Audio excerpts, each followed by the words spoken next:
신실한 하나님의 종들의 설교, 강단의 거성.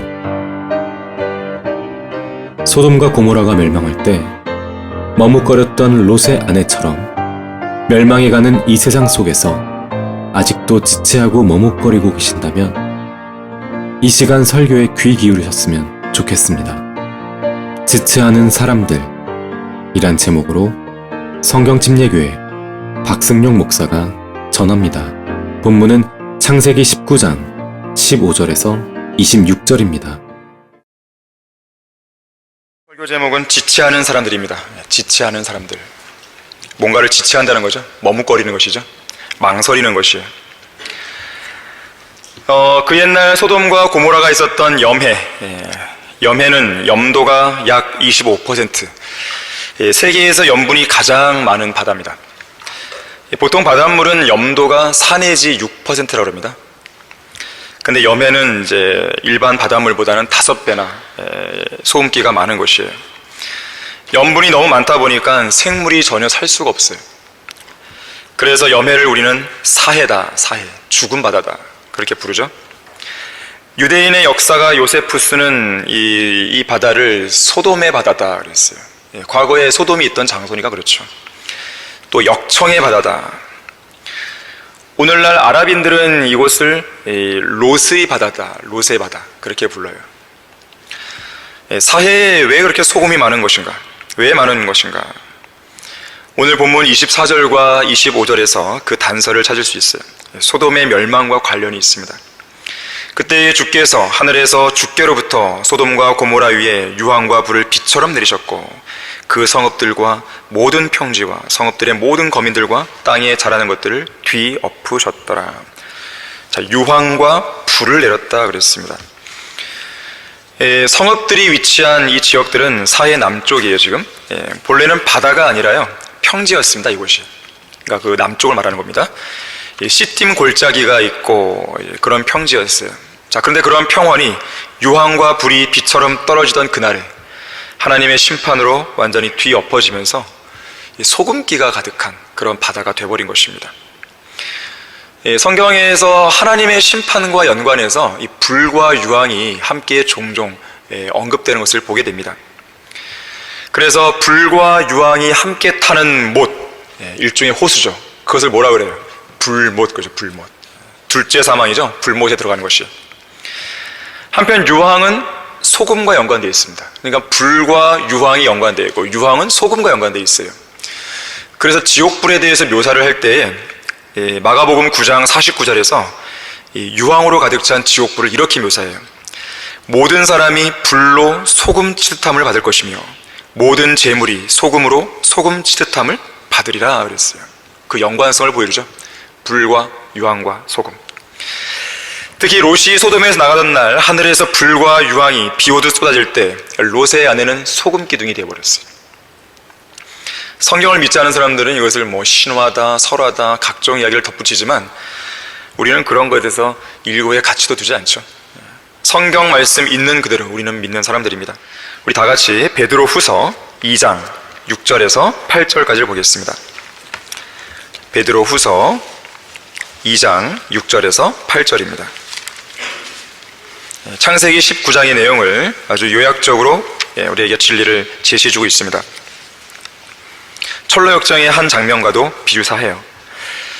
자, 6절 보시면 또 소돔과 고모라 성읍들을 무너뜨림으로 정죄하여 죄가 되게 하셔서 후세에 경건치 않게 살 자들에게 본으로 삼으셨으며 또 사악한 자들의 음란한 행실로 인하여 고통당하는 의로운 롯을 건져내셨으니 이는 그 의인이 그들 가운데 살면서 날마다 그들의 불법적인 행동을 보고 들음으로써 그의 의로운 혼이 고통을 당하였기 때문이니라. 오늘 우리가 보고 있는 창세기 19장 이 설교 본문에서는 두 천사가 멸망을 앞둔 소돔 성읍에 오르는 것이죠. 그리고 아브라함의 조카 롯을 향해서 이제 곧 있으면 이 성읍이 멸망할 것이다, 서둘러 이곳을 떠나라고 재촉하는 장면이에요. 우리가 오늘 읽었던 본문 그 앞에 보게 되면 12절과 13절에서는 이렇게 말해요. 여기에 너 외에 누가 더 있느냐? 사위와 내 아들들과 딸들과 누구든지 이 성읍에서 내게 속한 자는 이곳에서 데리고 나가라. 그들의 부르짖음이 주의 면전에서 매우 크므로 주께서 이곳을 멸하시려고 우리를 보내셨으니 우리가 이곳을 멸하리라. 이 엄중한 경고 앞에, 이 급박한 상황에서 16절에 보니까 롯은 머뭇거렸다라고 기록하고 있어요. 머뭇거렸어요. 상황이 매우 급박하게 돌아가는데 롯은 꾸물거렸고 지체하고 있었습니다. 그렇게 지체하고 꾸물거릴 시간이 없는데 소돔을 향한 진노의 심판과 그 비극적인 결말을 아는 천사들로서는 매우 답답했을 것이죠. 복장이 터진다는 말은 아마 이때에 적합한 말일 것입니다. 그래서 천사들이 나섭니다. 너무 머뭇거리니까 천사들이 직접 그들의 손을 붙잡아요. 두 천사니까 한 천사는 양손으로 롯의 손과 롯의 아내의 손을 잡았을 것이에요. 또 다른 천사도 롯의 두 딸의 손을 양쪽으로 잡고 이들을 강제로 끌고 나왔을 것입니다. 상황이 급박했기 때문에. 또한 본문에서는 주 하나님께서 머뭇거리고 지체하는 그들을 성읍 바깥으로 인도하시는 자비를 베푸셨다고도 말씀하고 있는 것이에요. 자, 그렇다면 롯은 왜 지체하고 머뭇거렸을까요? 첫 번째로 롯은 하나님의 부르심과 명령을 순종할 때, 하나님의 부르심과 명령에 순종할 때요, 늘 그래 왔던 거예요. 하나님의 부르심과 명령에 즉각 순종하는 것이 아니라 늘 지체하고 머뭇거리고 망설이고 할까 말까 이래왔던 것이죠. 그러한 모습이 그대로 이 마지막 순간에도 드러나는 것이에요. 우리 다 같이 시편 119편 60절 찾아보겠습니다. 그리스도인은 하나님의 말씀, 하나님의 명령, 하나님의 부르심에요, 지체해서는 안 돼요. 그것은 올바른 그리스도인의 태도가 아니에요. 시편 119편 60절 한번 보십시오.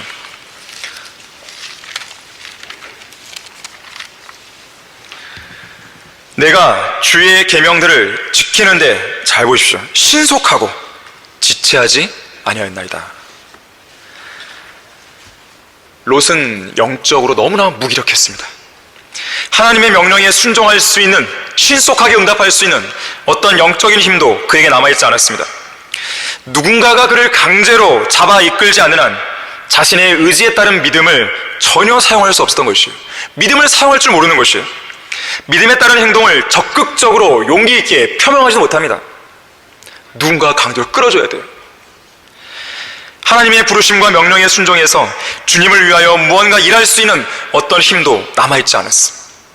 주님의 부르심이 분명하고 명령도 분명한데 그걸 어떻게 할 줄을 모르는 것이죠. 한 발짝 뛰기가 그렇게 어려운 것이에요. 롯은 아브라함을 떠나서 소돔 성읍으로 들어와 정착한 이래로 지난 23년 동안 이생의 염려와 부와 쾌락에 억눌려 살았습니다. 힘이 없어요. 소돔 성읍의 사악한 자들의 음란한 행실과 죄악에 찌든 채로 타락할 때까지 타락해버린 것이죠. 이렇다 할 간증 있는 삶이나 경건의 능력을 전혀 찾아볼 수 없는 그런 인물이 되었습니다. 물론 베드로후서 2장에서는 롯을 가리켜서 의로운 롯이다, 의인이다, 경건한 자다, 이런 수식어를 붙이게 됩니다. 하지만 이것은 은혜와 자비로 구원받은 사람이라는 차원에서 그런 말을 할 뿐이죠. 실제 생활에서는 롯은 전혀 의롭다거나 경건한 사람이 아니었어요. 롯은 당시 소돔 사회에서 소돔 성문에 앉아있을 만큼 부와 지위가 있었습니다. 어떤 성읍의 성문에 앉아있다고 하는 것은요, 그 사람의 부와 위치를, 지위를 잘 볼 수 있는 대목이에요. 부자였고 부유했고 세상 사람들이 보기에 아무것도 부족한 것이 없는, 남부러울 것 없는, 그래도 이 세상에서는 그래도 중산층을 넘어서는 상위 몇 프로에 해당되는 그러한 삶을 살았던 것이죠. 하지만 영적으로는 이미 이 사람은 파산 직전에 있는 것이에요. 심각하게 병들어 있습니다. 라오디게아인들의 교회 시대의 모습처럼 비참하고 가련하고 눈멀고 헐벗은 사람이었어요. 롯은 세상을 너무나 사랑했습니다. 소돔을 너무나 사랑했어요. 너무나 사랑해서 소돔 성문에 앉아있을 만큼 소돔 성읍 사람들에게 깊숙이 들어가 있는 것이죠. 지금 다시 빠져나오기는 너무 어려운 상태예요. 너무 많이 들어가 버리신 것이죠. 결국 영적 분별력을 잃어버리고 말았습니다. 근데 롯의 이러한 모습은 소돔 성읍에 들어가기 전부터 이미 그 조짐은 나타났어요. 아브라함에게서 갈라져 나갈 때 저 평지에 있는 물이 있고 저 평지에 있는 소돔을 이 롯이 바라봅니다. 그때 롯은 이렇게 생각해요. 아, 저곳은 하나님의 동상 같네. 그리고 한 걸음 더 나가서 아, 저곳은 이집트 땅과 같네. 어떻게 하나님의 동상과 이집트가 같을 수 있겠습니까?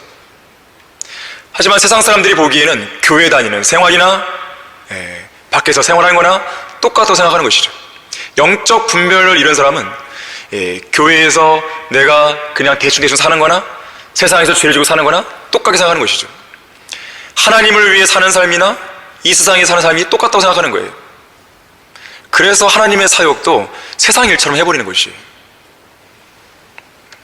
다시 말해서 롯은 하나님과 세상 사이를 그야말로 왔다 갔다 하는 사람입니다. 자, 그러다 보니 사위들에게는요, 주 하나님께서 이 성읍을 멸망시키라고 말했을 때 어떤 영향을 또 미칠 수 없었어요. 여러분, 거기 창세기 19장 한번 다시 보겠습니다. 사위들이 롯의 말을 농담처럼 여깁니다. 창세기 19장 14절을 보시게 되면, 롯이 나가서 그의 딸들과 혼인한 사위들에게 고하여 말하기를, 일어나서 이곳에서 나가라. 주께서 이 성읍을 멸하시리라 하였으나.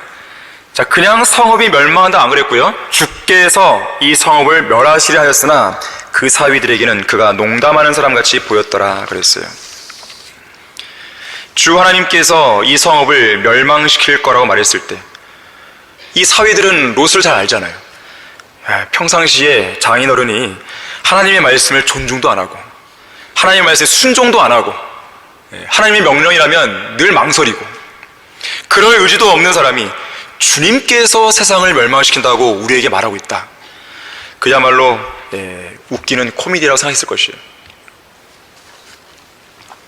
누가복음 15장에는요, 아버지의 재산에서 자신의 몫을 챙겨서 먼 나라로 떠난 작은 아들의 이야기가 나오죠. 작은 아들은 분명 방탕하게 살았던 것, 잘못한 것이 맞습니다. 모든 걸 낭비했어요. 잘못했죠. 결국 그에 대한 대가를 받죠. 신문대로 거둡니다. 기근과 궁핍 속에서 돼지가 먹는 곡식 껍질로 배를 채우지도 못한 채 비참하게 죽어갔어요. 그때 이 작은 아들은 아버지를 떠올리죠. 자기가 떠나왔던 그 아버지. 그 순간 그는 진실한 마음으로 회개합니다. 그리고 아버지께로 다시 돌아가기 위해서 쓰러져 있던 바로 그 자리에서 일어나는 것이에요. 롯처럼 머뭇거리거나 주저한 게 아니에요. 일어날까 말까, 갈까 말까, 그런 고민 안 했습니다. 아버지를 떠올렸을 때 회개했고, 그리고 그 즉시로 일어나서 간 거예요. 돼지 우리를 박차고 일어난 것입니다. 아버지께로 가야겠다고 결심한 이상, 그러한 결심이 선 이상 돼지처럼 진창 속에 눌러앉아 있어야 할 이유가 전혀 없는 것이죠. 배고픔을 해결하기 위해서 돼지가 먹는 곡식 껍질 따위를 누가 줄까? 이런 기대할 이유도 없었습니다. 작은 아들은 절대 머뭇거리지 않았어요. 소돔 성읍이 불바다가 된다고 하는 그날, 소돔 성읍을 빠져나가서 산으로 도망해야 되는데 롯은 머뭇거렸어요. 주저주저했습니다. 롯의 아내처럼 뒤를 돌아보지도 않은 사람이 바로 이 작은 아들이었어요. 롯이나 롯의 아내와는 확연히 달랐던 것이죠. 이것이 바로 회개예요. 이것이 바로 진정한 회개입니다. 진정한 회개에는 어떤 머뭇거림도 없습니다. 돼지 우리에서의 삶을 완전히 청산하고 그것을 박차고 일어나서 아버지 하나님께로 가는 것만이 진정으로 회개한 성도들이 취해야 할 유일한 행동이에요. 머뭇거리면 안 되는 것이죠. 아버지께로 간다고 했다면 그냥 일어나는 것이에요. 그곳에 계속 머물러 앉아있으면 해결이 되는 게 아닙니다. 그 기근과 궁핍 속에서 자신의 처지를 한탄하고 세상을 원망한다고 해서 상황이 바뀌는 것도 아니에요. 많은 사람들이 부모 탓하고 자녀 탓하고 친구들 탓하고 다른 지체들 탓하죠. 자기 자신을 먼저 탓해야 돼요. 모든 결정은 자기가 한 거예요. 결국에는 그 사람이 누군가의 조언을 들었다 하더라도 결국은 자기가 결정한 거예요. 이스라엘 백성들의 특징이 뭐예요? 불평불만이에요. 불평불만. 어찌나 죽는다는 말을 많이 하는지 너희들이 우리를 죽이려고 데려왔냐? 이런 말을 계속합니다. 광야에서. 누가 나오라 그랬어요? 누가 나오라 했습니까? 물론 하나님께 나오라 그러셨죠. 결국 결정은 누가 한 거예요? 자기들이 한 거예요. 망해가는 이집트에서 계속 함께 있고 싶다, 그럼 있으면 되는 거예요. 그의 자유예요. 하지만 그들은 나왔잖아요. 누가 결정한 거예요? 자기가 결정한 것이에요. 그럼 불평불만할 이유가 없죠. 나온 것도 자기들이 하는 것이고 거기에 머무르는 것도 자기가 결정하는 것입니다. 자, 그러나 우리는 현명한 결정을 해야 되는 것이죠. 주님께로 우리는 가야 되는 것이고 잊지 말아야 할 장소를 벗어나야 되는 것이고 멸망을 앞둔 소돔이나 이집트에 있을 이유가 없는 것이죠. 그리고 그렇게 결심했다면 머뭇거림이 있으면 안 됩니다. 주저함이 있으면 안 되는 것이에요. 만약에 천사들이 아니었다면 롯과 롯의 아내는 또 두 딸은 그냥 거기에서 있을 수밖에 없었을 것이에요. 하지만 하나님의 뜻은 그것이 아니었기에 그들이 나올 수 있었던 것이죠. 자, 롯은 비록 사위들의 신망을 얻지는 못했지만 자신의 아내와 결혼하지 않은 두 딸이라도 지금 당장 데리고 일어나서 소돔을 떠나면 돼요. 도대체 무슨 미련이 있기에 계속 머뭇거리냐 이거죠. 지금까지는 이렇다 할 간증 있는 삶을 살지 못했다 해도 소돔의 멸망이 확정된 이상, 그리고 멸망의 시간이 얼마 남지 않은 지금 머뭇거리거나 지체할 이유가 어떤 이유가 없는 것이죠. 당장 일어나서 하나님의 명령에 즉각 순종하는 믿음을 보여야 되는 것이에요. 그 마지막 순간이라도 그렇게 해야 되는 것이에요. 하지만 롯은 그동안 살아왔던 인생이 그래 본 적이 없는 거예요. 그런 모습이 그대로 드러나고 있는 것입니다. 하나님의 부르심과 명령이 주어졌을 때 그리스도인은 지체하면 안 됩니다. 내가 주의 계명들을 지키는 데 신속하고 지체하지 아니하였나이다. 그리스도인은 인생에서 두 번 부르심을 받습니다. 첫 번째는 구원받을 때 부르심을 받죠. 우리는 그때 부르심에 즉각 응답해서 예수 그리스도를 믿고 영접한 것입니다. 그래서 구원받은 거죠. 만약에 그때 우리가 머뭇거리거나 지체했다면 구원받을 기회를 영영 잃어버릴 수도 있는 것이죠. 두 번째로는 하나님의 사역에 부르심을 받습니다. 그 부르심에 즉각 응답해서 신실함을 보인 사람들은 하나님께 귀하게 쓰임받아요.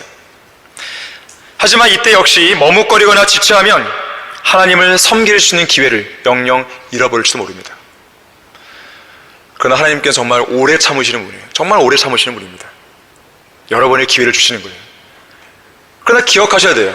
오래 참으시면 반드시 끝이 있다는 거예요. 오래 참다 뿐이지 영원히 참는다, 그 말씀 안 하셨어요. 오래 참는 거죠. 천년만년 가는 게 아닙니다. 구원받은 성도들은 잘 유념하셔야 돼요. 구원받은 우리는, 또 성경대로 믿는 그리스도인들이 우리는 잘 유념해야 됩니다. 하나님의 어떠한 명령이든 어떠한 부르심이든 거기에는 지체함, 머뭇거림, 망설임 없어요. 주님의 부르심과 명령에는 오직 예만 있을 뿐입니다. 왜 그럴까요? 절대 권위를 지니신 왕의 명령이에요. 왕의 부르심이에요. 거기에 무슨 이러냐 저러냐 해야 할 게 뭐가 있겠어요. 롯에게 하나님께서는 산으로 빨리 가라 그랬어요. 근데 롯은 이 소돔 성읍을 나오는 것도 머뭇거렸고 산으로 가는 것도 뭔가 얘기를 하죠. 가까운 작은 성읍으로 갈게요. 하나님께서는 그것도 받아주세요. 근데 결과적으로는 산으로 가잖아요. 결과적으로 갈 건데 왜 굳이 그런 토를 하냐 이거죠. 하나님께서 찾으시는 사람은 언제든지 예스 할 수 있는 그런 사람들입니다. 그리고 그러한 성도는요, 저 영원에서 맞이할 그리스도의 심판석이 그 누구보다도 풍성해지는 거예요. 그에 대한 보상을 받는 것입니다. 영국에 어느 젊고 뛰어난 운동선수가 있었습니다. 예수 그리스도를 믿고 구원받은 이후로 앞으로 남은 인생을 하나님을 위해서 어떻게 살까 기도하던 중에 이런 제안을 받게 돼요. 아프리카 선교사로 갈 수 없겠냐는 이 제안을 아프리카 해외 선교부로부터 받게 됩니다. 그때 이 사람은, 이 그리스도인은 고민하게 됩니다. 선교사로 과연 헌신을 해야 되는 건가, 말아야 되는 것인 건가. 선뜻 대답하지 못하고 주저주저하면서 이렇게 이야기합니다. 그 제안을 한 그 사람에게, 아무리 생각해도 저 혼자서는 도저히 그곳에 갈 자신이 없습니다. 그러자 이 해외 선교부를 맡고 있는 목사가 이렇게 물었어요. 그렇다면 제가 한 가지 묻겠습니다. 현재 아프리카 선교사로 가 있는 데이비드 리빙스턴 같은 사람과 함께 한다면 그곳에 가겠습니까? 네, 가겠습니다. 중앙아프리카의 선교사인 다니엘 그로포드 같은 사람과 함께 간다면 가겠습니까? 그럼요. 기꺼이 가도록 하겠습니다. 그러자 이 목사는 이 젊은이에게 이렇게 묻습니다. 그러면 왜 예수 그리스도와는 함께 못 가시겠다는 거죠? 이 젊은이가 충격을 받은 것이죠. 누가 혼자 가래요? 아니잖아요. 예. 주님이 함께 하시죠. 주님이. 주님께서 우리더러 그냥 너 알아서 해, 그렇게 아니잖아요. 영적 전장으로 우리를 넣으실 때도 함께 싸우시고, 어떤 귀한 사역지로 보낼 때도 함께 동행하시고, 그래도 부족하다면 동역자들 때로는 붙여주기도 하시고, 모세를 보낼 때도 아론을 붙여주셨잖아요. 여호수아에게도 칼렙을 붙여주셨잖아요. 바울에게도 귀한 동역자들, 이름만 거명된 사람 앞서도 사오심이 되는 것이죠.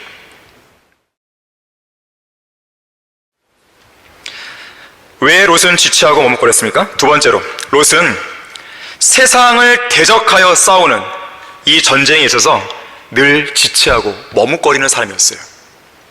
이 대적들과 싸우는 이 전쟁에서 늘 머뭇거렸어요. 싸울까 말까. 베드로후서 2장 8절에서는 아까 우리가 읽었지만요, 롯이 소돔 성읍의 사악한 자들 가운데 살면서 날마다 그들의 불법적인 행동을 보고 들었다 그랬어요. 그러면서 그 의로운 혼이 무척 고통받았다 그랬습니다. 왜 고통만 받고 있었을까요? 만약에 롯이요, 정말로 의로운 그 롯의 이름에 걸맞게, 그러니까 그 표현에 걸맞게 살았다면 그런 사악한 자들의 불법적인 행동을 보고 들었을 때 가만히 있었을까요? 아니겠죠. 진리의 말씀을 제시하면서 그들의 죄를 강력하게 선포해 줄 것입니다. 당신들의 게으름을 회개하십시오. 동성연애를 회개하십시오.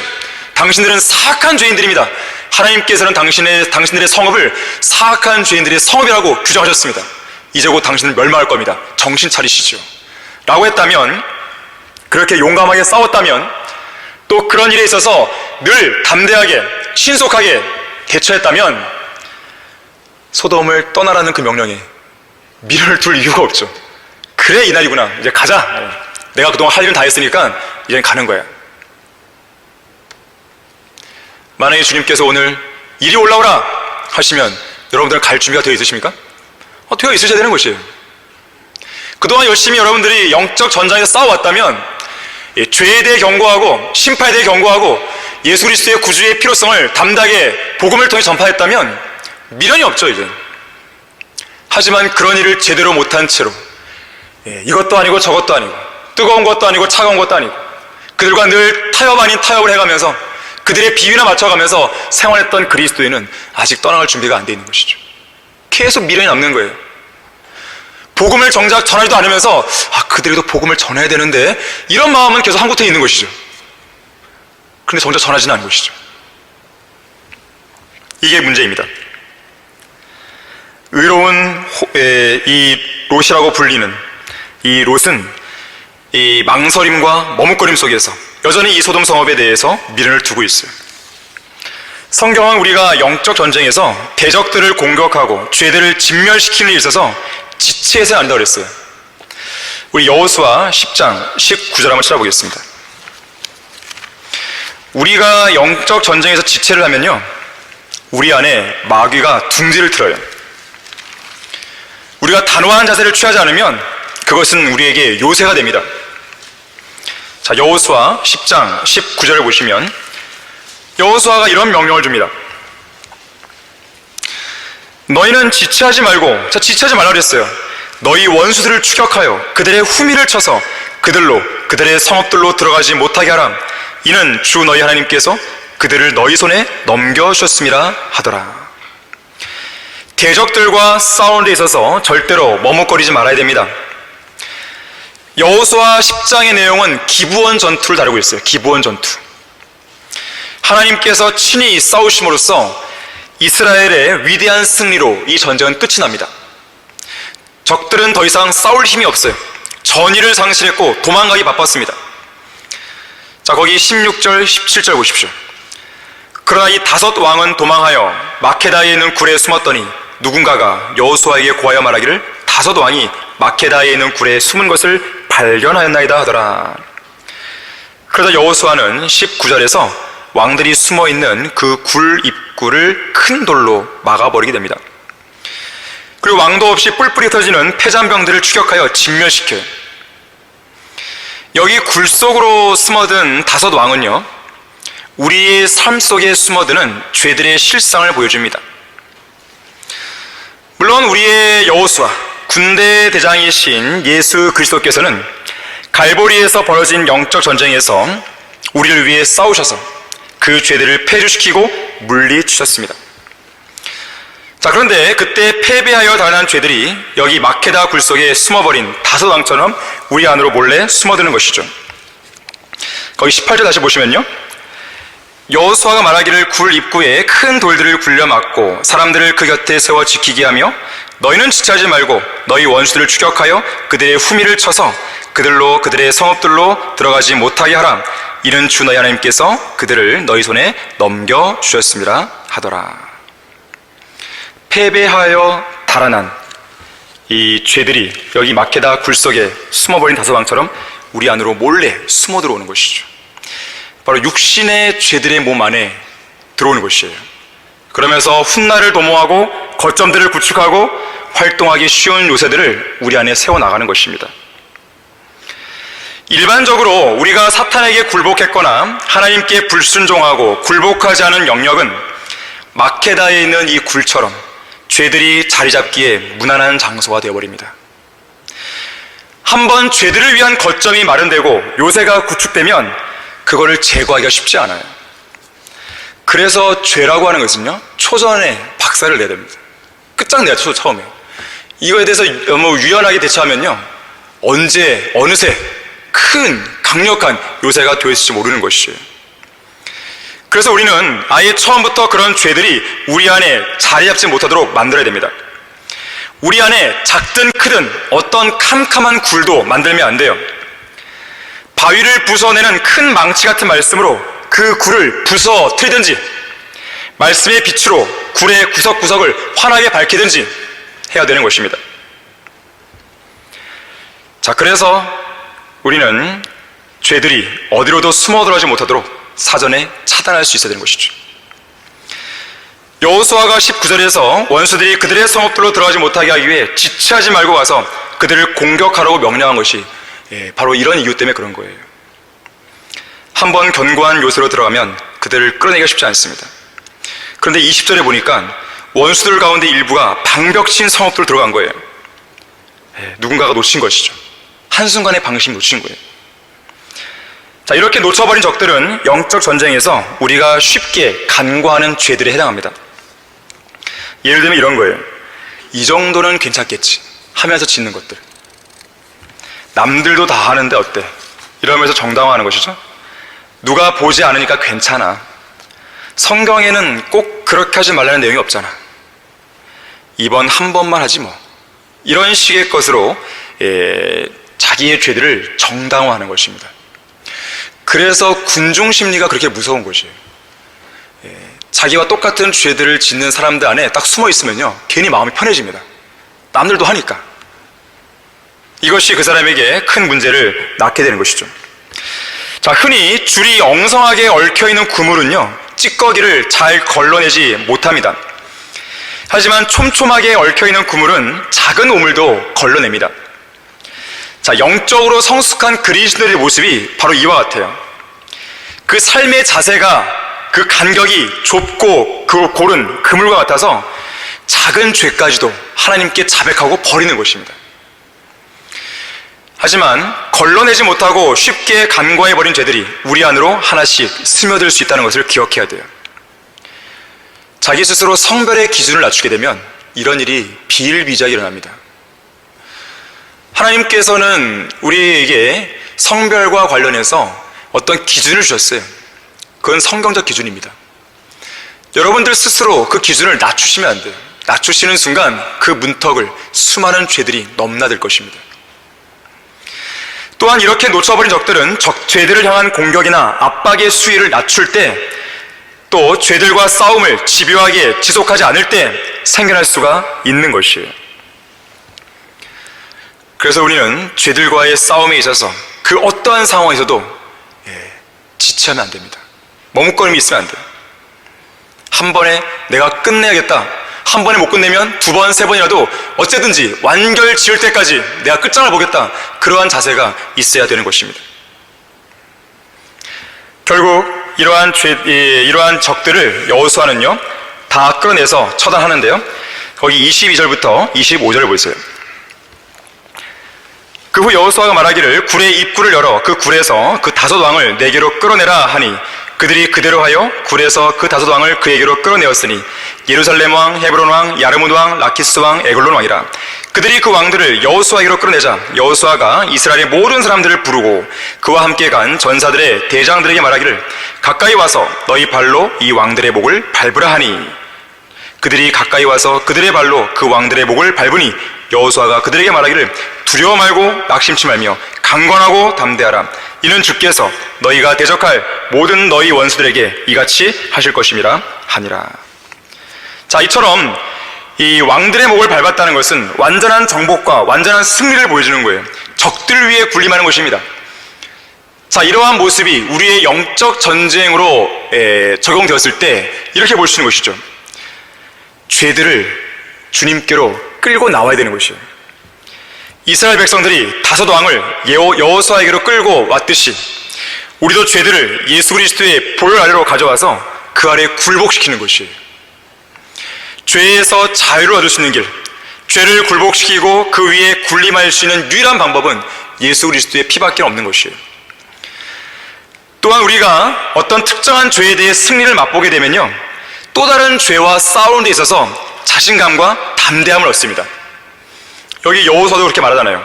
이 왕들의 목을 밟은 그 사람들에게 말하기를 두려워 말고 낙심치 말며 강건하고 담대하라 했어요. 앞으로 싸우게 될 원수들도 이렇게 하실 것이다 그랬단 말이에요. 마찬가지예요. 우리도 어떤 죄에 대해서 여러분들이 이겼어요. 내가 그동안 고질적으로 넘어져 왔던, 매번 이 죄만 만나면 넘어졌던 그 죄를 내가 정복했단 말이에요. 예수 그리스도의 피와 성령의 능력을 했단 말이에요. 그럼 얼마나 기쁘겠어요. 그런데 거기서 멈추는 게 아니죠. 또 다른 어떤 죄의 공격에 대해서 우리는 그런 자세를 취해야 되는 것이에요. 하나의 죄를 이겼다고 해서 만사형통이 되는 게 아닙니다. 마귀는 또 다른 죄의 유혹을 우리에게 들이미는 것이에요. 그래서 이 여호수아가 그 목을 짓밟을 왕들을 꺼내서 죽이고 26절에 보게 되면요 나무에 매달았습니다. 승기를 잡았을 때 완전히 끝내는 것이에요. 전쟁의 온전한 승리는 그것을 완전히 종결 지을 때 얻을 수 있습니다. 흐지부지하게 끝내서는 안 돼요. 어느 정도 승리했다는 자만 속에서 어중간하게 영적 전쟁을 멈춰서는 안 됩니다. 어설프게 놔두면 원수들은 훗날을 도모하게 돼 있어요. 반드시. 이런 일에 있어서 우리는 머뭇거리거나 지체하면 안 됩니다. 신속하고 확실하게 매듭을 지어야 되는 것이죠. 자, 왜 롯은 지체하고 머뭇거렸습니까? 3번째로 세상과 온전히 성별하고 분리하는 데 있어서 지체하고 머뭇거리는 사람이었기 때문에 그래요. 세상과 온전히 성별하고 분리하는 그것에 있어서 늘 망설였어요. 그래서 롯은 현 교회 시대에 육신적인 그리스도인을 예표합니다. 그리스도의 심판석에서 모든 것을 잃어버리는, 구원만 빼고 모든 것을 잃어버리는 그야말로 타락한 그리스도인의 예표가 되는 것이죠. 그런 의로운 롯이 소돔과 고모라 가운데 살면서 날마다 보고 듣는 그들의 불법적인 행동들과 음란한 행실 때문에 그 혼이 고통당했던 것이. 하지만 그는 그 자리를 과감하게 박차고 나오지 못하는 육신적인 성도에 불과했습니다. 이런 롯에 대해서 럭크마 목사님은 이렇게 권면해요. 한번 들어보십시오. 당신이 정말로 그리스도인이라면 세상 사람들이 당신을 웃기려고 농담을 건네거나 어떤 재미있는 이야기를 들려주더라도 같이 맞장구 치며 깔깔대고 웃기는커녕 입가에 미소조차 지어서도 안 된다. 당신이 세상 사람들과 어울려서 같이 낄낄대는 것 자체가 죄에 동참하는 것이요, 당신 자신이 이미 타락했다는 증거다. 당신은 어쩌다가 그런 계제에 당면하더라도 당장 그 자리를 뜨는 것이 상책이다. 당신이 그리스도인이라면 세상 사람들의 그런 분위기가 못마땅해서 얼굴을 찡그린 채 그냥 그 자리에 남아있을 이유가 없다. 나는 구원받고 그리스도인으로 거듭난 직후부터 어떤 경우에도 세상 사람들의 경박한 분위기에 휩쓸리거나 그들이 시시덕거리는 장소에 그냥 꾹 참고 눌러앉아 있은 적이 한 번도 없다. 어떤 때는 그들이 내게 일부러 아주 짓궂게도 질타한 농담을 걸어오기도 했지만 한 번도 거기에 응대해 본 일이 없다. 그 바람에 나는 일시에 세상 친구들을 다 잃고 말았고 세상에서는 아주 고립되고 말았다. 그러나 그렇다고 그것을 아쉬워해 본 적은 한 번도 없다 그랬어요. 자, 성도들은 죄와 세상으로부터 신속하고 확실하게 성별해야 돼요. 어떤 곳에서 내가 그리스도의 향기를 내지 못할 바에는요, 가지 마세요. 거기 있지 마세요. 왜 거기에서 고통받으면서 꾹꾹 참고 있냐 이거예요. 왜 그런지 아십니까? 죄에 대한 탐닉, 쾌락에 대한 즐거움. 한편으로는 고통받지만 뭔가 즐기고 싶은 거예요. 이것도 아니고 저것도 아닌 바로 그 모습입니다. 열왕기상 18장 21절에서는 선지자 엘리야가 하나님과 바알 사이에서 어중간한 상태로 지체하고 머뭇거리는 백성들 향해 이렇게 경고합니다. 너희가 얼마나 더 두 의견 사이에서 지체하려느냐. 주가 하나님이시면 그를 따르라. 그러나 만일 바알이면 그를 따르라. 뜨겁든지 차갑든지 하라 이거예요. 하나님을 따르든지 바알을 따르든지 하라 이거예요. 하나님을 따라서 하나님을 위해서 하나님의 말씀대로 살든지 아니면 차라리 그냥 세상 사람이 되든지 둘 중에 하나 하라는 거예요. 이것도 아니고 저것도 아니고 미지근한 모습. 바로 롯은 이 배교한 라오디케아인들의 교회 시대에 미지근한 육신적인 그리스도인들의 전형적인 모습인 것이죠. 사람들이 죄를 짓는 데에 담대한 이유는 하나님을 두려워하지 않기 때문에 그래요. 어중간한 위치에 있는 것은 하나님을 두려워하지 않기 때문에 그렇습니다. 하나님을 두려워하면 어중간한 위치에 있을 이유가 없어요. 당장 끊어버리죠.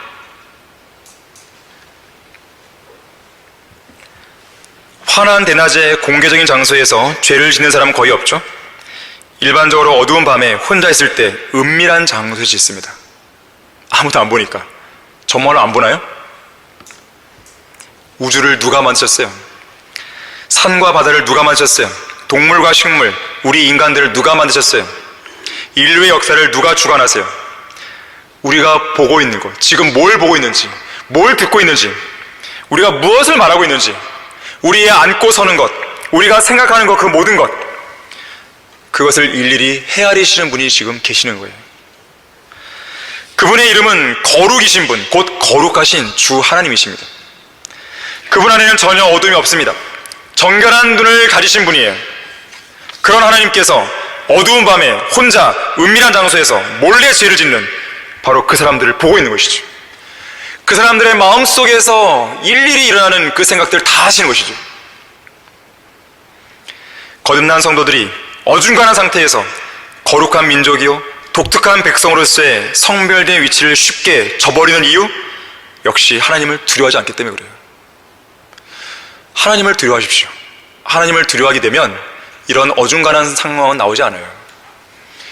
죄를 미워하게 되어 있습니다. 죄를 증오하게 되어 있습니다. 죄를 피하게 되어 있어요. 오늘날은 하도 하나님의 말씀을 우습게 여기는 시대가 됐는데, 죄의 삭은 사망이란 말이 과연 우습게 들리십니까? 범죄하는 혼은 죽으리라, 우리가 가볍게 여길 말씀이겠습니까? 육신을 따라 살면 죽는다. 세상도, 세상에 있는 것들도 사랑하지 말라. 이것이 각자 자신에게 엄중한 경고의 말씀으로 들어오지 않는다고 한다면 그 사람은 지금 상당 부분 타락해 있는 거예요. 하나님을 두려워하지 않는 화인 맞은 양심이 육신적인 그리스도들 하여금 죄로 돌진하게 만들어버린 것이죠. 제동장치가 고장난 것이에요. 고삐 풀린 망아지 같은 것이죠. 여러분이 만일 그 중 한 사람이라면 지금 당장 죄를 자백하고 돌이키고 버려야 돼요.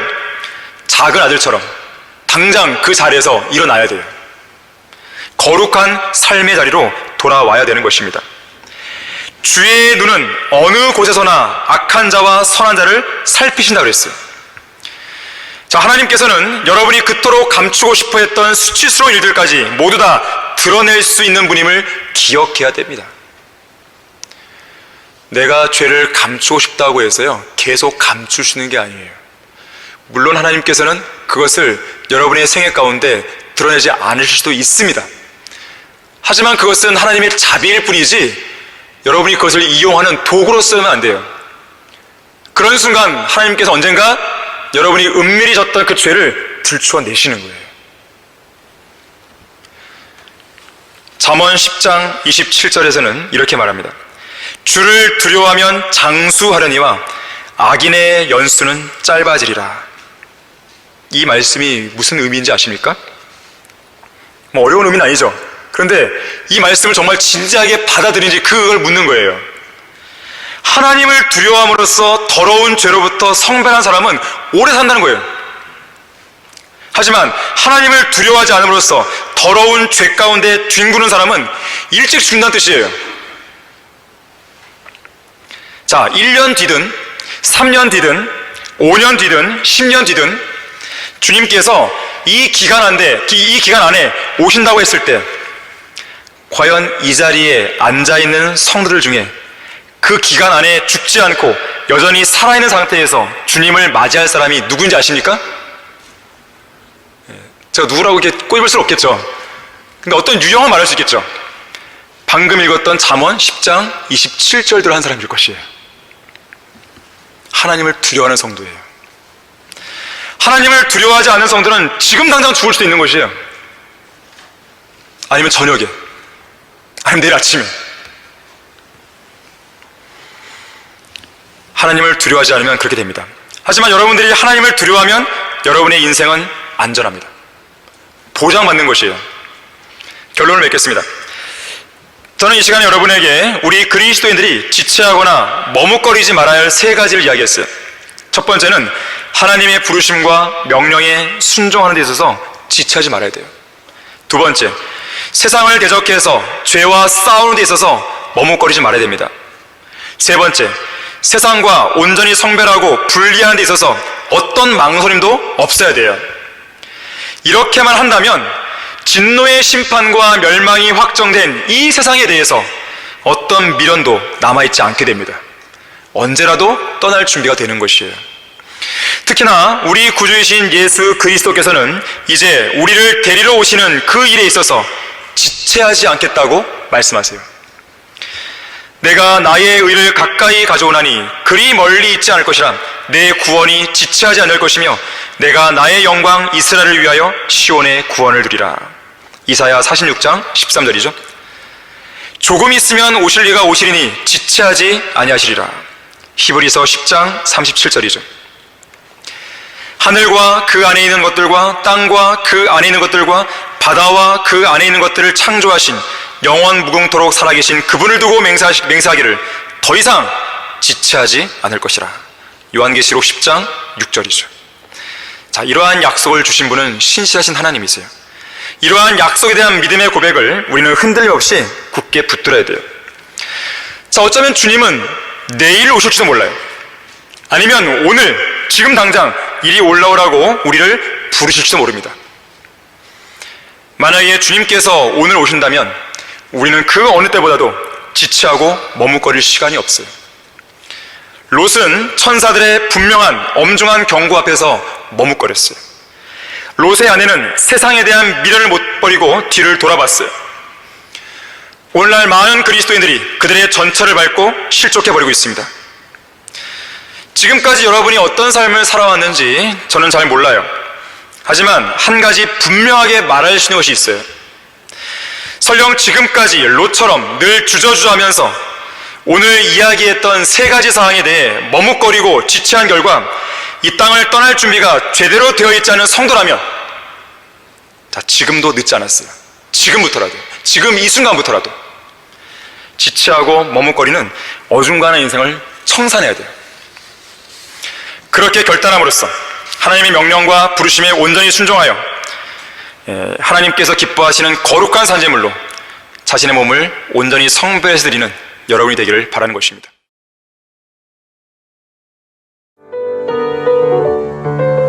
이상 강단의 거성을 마치겠습니다.